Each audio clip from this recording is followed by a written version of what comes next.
السلام علیکم ورحمۃ اللہ وبرکاتہ۔ سورۃ النساء آیت نمبر 78۔ اعوذ باللہ السمیع العلیم من الشیطان الرجیم من حمزہ ونفخہ ونفثہ۔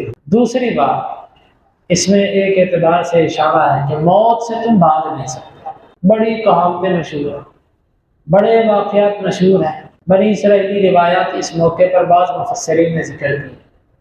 ابن کثیر رحمۃ اللہ علیہ نے 2 واقعات ذکر کیے، اور بھی الغرض کوئی بندہ جتنا مرضی موت سے بھاگے، موت سے وہ بچ نہیں سکتا۔ بعض دفعہ ایک انسان کسی ایسی جگہ پر ہوتا ہے، وہ وہاں سے بھاگتا ہے، لیکن وہ بھاگتا نہیں ہے، اصل میں وہ اپنی موت کی طرف چل کے جاتا ہے۔ دور کی بات کیا کرنی ہے، ابھی چند ماہ پہلے آپ کے اس دنیا کے اندر جو واقعہ پیش آیا، وہ جو ٹائٹینک دیکھنے کے لیے آپ دوست میں بیٹھ کر گئے، وہ کدھر گئی؟ ان کی موت اللہ نے وہاں پر لکھی تھی، وہ کتنے شوق سے کروڑوں روپے کی موت خرید کر وہاں پہنچے اور مزے لیتے ہوئے گئے۔ شروع میں کتنے خوش ہیں، کتنے مزے میں ہیں، اور جا کر ہیں اپنے مقرر وقت۔ اینما تکونوا یدرککم الموت، تم جہاں کہیں بھی ہوگے تمہیں موت آنے لے گی۔ ایسے عجیب واقعات ہیں تاریخ کے اندر، انسان حیران ہو جائے۔ ایسے جوانوں کو موتیں آئیں کہ انسان حیران ہو جاتا اس کے کہ یہ مرنے والے بدن تھے، ہمارا تو گمان بھی نہیں تھا کہ یہ مریں گے۔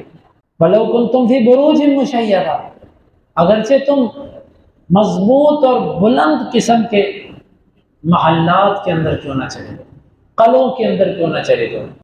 اس سلسلے میں ابن کثیر رحمۃ اللہ علیہ نے بنی اسرائیلی ایک واقعہ ذکر کیا، میں صرف اس کو اس مناسبت سے ذکر کر رہا ہوں کہ بروج مشیدہ، ایک خاتون جب پیدا ہوئی تو اس کے بارے میں یہ کہا گیا کہ یہ عورت 100 مردوں کے منہ دیکھے گی، برائی کرے گی، اور اس کے بعد اس کی پڑوسی سے شادی ہوگی، اور تیسرے نمبر پہ یہ مکڑی کے ساتھ، مکڑی کے ذریعے مرے گی۔ پڑوسی کو اس کو پتہ چلا، پڑوسی کو، وہ آیا غصے میں، اس نے کہا اچھا میرے سے شادی ہوگی اس کی، اور یہ 100 بندوں کے منہ دیکھ کر مجھے ملے گی۔ اس نے آ کر اس کا پیٹ کاٹ دیا، اپنی طرف سے مار کے اس کو بھاگ گیا۔ وہ 9 مولود بچی، اس کی ماں نے اس کا پیٹ سی دیا، بچی بچ گئی، بڑی ہوتی رہی۔ اللہ نے اس کو حسن و جمال اتنا دیا کہ پورے علاقے میں اس جیسی شکل و صورت کسی کی نہیں تھی۔ وہ بندہ بھاگ گیا سمندروں کی طرف، وہاں جا کر اس سے محنتیں کی، مزدوریاں کی، خوب پیسہ کمایا، واپس اپنے علاقے میں آ گیا، مال و دولت خوب اس کے پاس۔ آ کر اس نے علاقے میں کہا کہ اس شہر کی جو سب سے خوبصورت لڑکی ہے میں اس سے نکاح کروں۔ اس کو بتایا گیا کہ فلاں جو ہے نا اس سے بڑھ کر کوئی۔ اس سے کہا اچھا۔ اسے بڑھیا کو بھیجا کہ جاؤ میری طرف سے اس کو پیغام دو۔ پیغام دیا گیا، اس نے قبول کر لیا، نکاح ہو گیا، ملے، باتیں ہوئی۔ اس نے کہا کہ تم کہاں سے آئے، کہاں رہتے تھے؟ اس نے کہا کہ میں اس طرح گیا تھا کمائی کرنے، میں اس جگہ سے آیا، اور یہ وہ۔ تو باتیں کرتے کرتے اس نے اپنے جانے کا واقعہ بھی سنا دیا کہ میرے جانے کا واقعہ یہ ہے کہ میرے پڑوسیوں کے گھر پہ ایک بچی ہوئی، بچی کے بارے میں مجھے کہا گیا کہ یہ تیری بیوی بنے گی، تو میں نے اس کو مار دیا اور میں بھاگ گیا۔ اس نے کہا کہ اچھا، پھر اس نے کہا میں نے اس کا پیٹ کاٹ دیا تھا۔ اس نے اپنے پیٹ سے کپڑا اٹھا کے دکھایا، اس نے کہا وہ یہی تو نہیں تھا، اس سے پہلے تھا۔ اس نے کہا کہ اگر تو وہی ہے تو پھر تیرے بارے میں 2 باتیں مجھے یہ لگا، تو 100 بندے کا منہ دیکھ کے آئی ہے۔ اس نے کہا ہاں بہت سارے بندے ہیں لیکن گنتی یاد نہیں ہے۔ اس نے کہا وہ 100 ہے۔ اس نے کہا دوسری کیا ہے؟ اس نے کہا دوسری یہ ہے کہ تیری موت مکڑی کے ذریعے ہو۔ بندے کے پاس پیسہ تھا، اس نے اس کو محفوظ کرنے کے لیے ایک اونچا اور بلند محل بنا لیا، محل بنا کر محفوظ ہوگی اپنی طرف سے۔ ایسے ہی بس کہتے ہیں نا کہ اذا جاء القدر عامی البصر وذهب الحذر، جب تقدیر آتی ہے انسان کی آنکھیں بند ہو جاتی ہیں، اس کا خوف ختم ہو جاتا ہے، دلیر ہو جاتا ہے۔ ایسے ہی جس چیز سے ڈر رہا ہوتا ہے اس سے اس کا خوف ختم ہو جاتا ہے۔ چھپ ایک دن اوپر بیٹھے ہوئے تھے، وہ کہنے لگی، مکڑی آئی کہنے لگی یہ وہ مکڑی ہے جس کے بارے میں تو مجھے کہتا ہے۔ پکڑا، اس نے نیچے لے کر آئے، اس کو مکڑی کو زمین پر رکھ کر اس نے اپنے انگوٹھے کے ساتھ اس کو ایسے زمین پہ ایسے مسل لے، کہتے لے یہ ہے وہ مکڑی۔ انگوٹھے سے جب اس نے مارا تو وہ زہر مسام کے ذریعے اس کے ناخن کے درمیان داخل ہو گیا اور یہ اس کے موت کا باعث بنا۔ یہ بنی اسرائیلی واقعہ ہے، حدیث نہیں ہے، لیکن ابن کثیر رحمۃ اللہ علیہ نے اس کو یہاں پر ذکر کیا اور تاریخ کے اندر بھی ہے، اور البدایہ کے اندر تاریخ میں بھی، اور ابن کثیر نے اپنی تفسیر میں بھی ایک اور واقعہ بھی ذکر کیا یہاں پر۔ لمبا واقعہ، مختصر یہ کہ بادشاہ کی بیٹی تھی، اس کے اوپر دوسرے بادشاہ نے حملہ کیا، تو بادشاہ کی جو بیٹی تھی بادشاہ نے اپنا قلعہ بند کر لیا۔ اس وقت جس کو قلعہ، اصل لفظ قلعہ ہوتا ہے، یہ قلعے انہوں نے بند کر لیے۔ اس نے قلعے کو گھیرے میں لے لیا اور جو سپہ سالار تھا وہ بڑے عمدہ قسم کے تاج کو پہنے ہوئے، ریشمی لباس پہنے ہوئے اور بڑے زرق برق حالت کے اندر کھڑا تھا۔ اس بادشاہ کی بیٹی نے اوپر سے محل سے دیکھا اس کو، بس جس طرح کی نادان ہوتی ہیں یہ بعض، تو اس نے اس کو اچھا لگا، اس نے اس کو پیغام بھیجا اپنے غلام کے ذریعے کہ وہ کہتی ہے کہ اگر میں تمہیں قلعے کی چابیاں دے دوں تو تو کھول کے سب کو قتل کر کے میرے سے نکاح کر لے گا۔ اس نے کہا کیوں نہیں، اس مقصد کے لیے آیا ہوں، وہ بھی پورا، اور لڑکی بھی مل رہی ہے، اس سے کیا کروں گا۔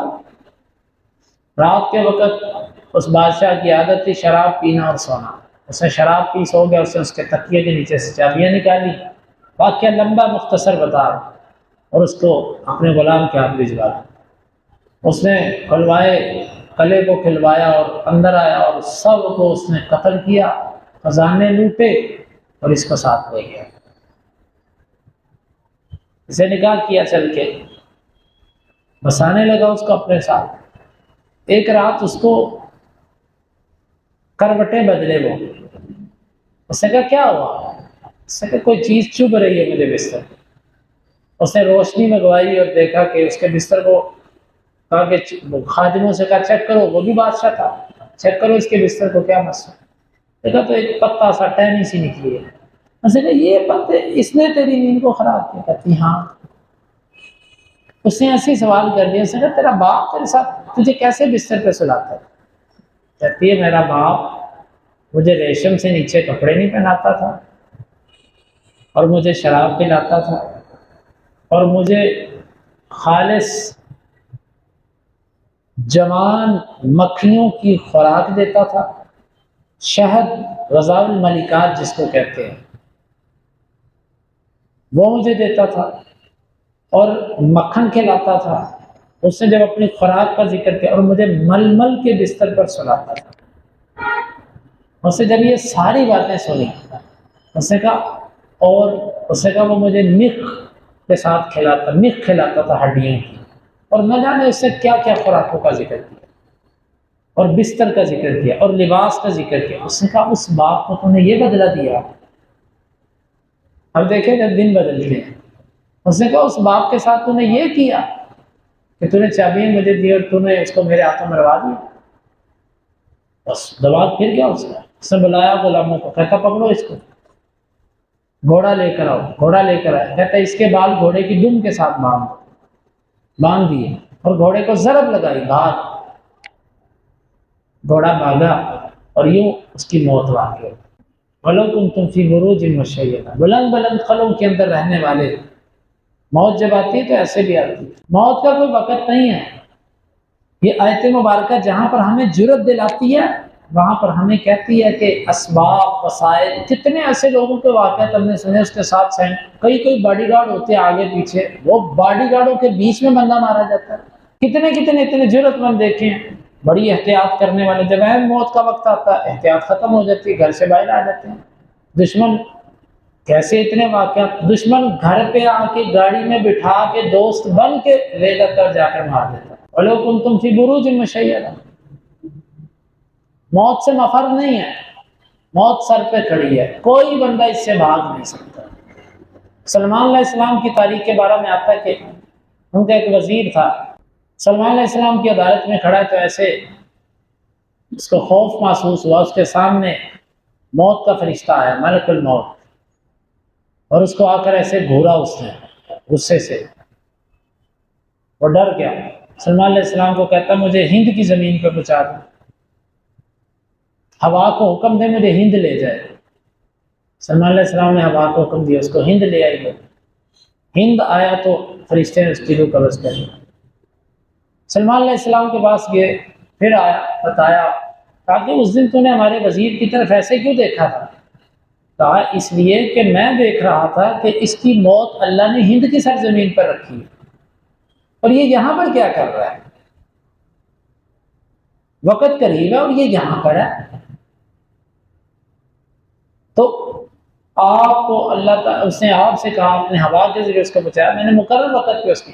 دیکھیں انسان بعض دفعہ بھاگتا ہے، کئی ایسے واقعات میں نے سنے، واقعات تو کئی یاد آ رہے ہیں کہ وہ سفر جو انسان کے گھنٹوں کے ہوتے ہیں وہ انسان منٹوں میں طے کرتا ہے۔ کیوں؟ اس نے مقرر وقت پہ پہنچنا۔ لا تستاخرون عنہ ساعة ولا تستقدمون، لا یستاخرون عنہ ساعة ولا یستقدمون۔ ایک گھڑی نہ آگے نہ پیچھے، گھڑی تو دور کی بات ہے، منٹ دور کی بات ہے، سیکنڈ دور کی بات ہے، سیکنڈ کے اندر جو چھوٹے جو اس کے اجزاء ہوتے ہیں وہ بھی آگے پیچھے نہیں ہو سکتا۔ موت مقرر ہے، اینما تکونوا یدرککم الموت ولو کنتم فی بروج مشیدہ۔ ہمارے لیے اس ٹکڑے کے اندر یہی ہے کہ اسباب اور وسائل اور بلٹ پروف گاڑیوں اور باڈی گارڈ اور ان چیزوں پر فخر نہ کریں، اپنی صحت اور جوانی اور طاقت اس پر مان نہ کریں۔ کوئی پتہ نہیں لگتا اللہ تعالیٰ کیسے کیسے موت دیتا ہے۔ عمر بن عبدالعزیز کے بعد جو بنو امیہ کا خلیفہ بنا، اس کے بارے میں یہ آتا ہے کہ بس بادشاہ لوگ تھے نا، لونڈی ایک پسند تھی، اس کے ساتھ کہا کہ بس دروازے سارے بند کر دو، بستر بچھا دو اندر بہترین قسم اور عمدہ قسم کے پھل اندر رکھ دو اور کوئی اندر نہ آئے۔ بادشاہ دنیا کا نظام چلنے دو، ہمیں اس بڑے محل کے اندر اپنے مزے کرنے دو۔ لونڈی ہے، بڑی پسند ہے، اس کے ساتھ کھیل کود اور سب کچھ چل رہا ہے۔ محبت کرتے کرتے کھیلتے کھیلتے ایسے دور سے بیٹھے، اس نے ایک انگور پکڑا اور ایسے اس کے منہ کی طرف ایسے پھینکا، اور اس نے ایسے منہ کھولا، وہ انگور اندر گیا اور نہ جانے وہ کیسے اس کے اٹکا اور اسی سے ہی اس کا سانس بند ہو گیا، موت واقع ہو گئی۔ البدایہ کے اندر ابن کثیر رحمۃ اللہ علیہ نے ذکر کیا۔ دیکھیں موت کا کوئی پتہ ہے؟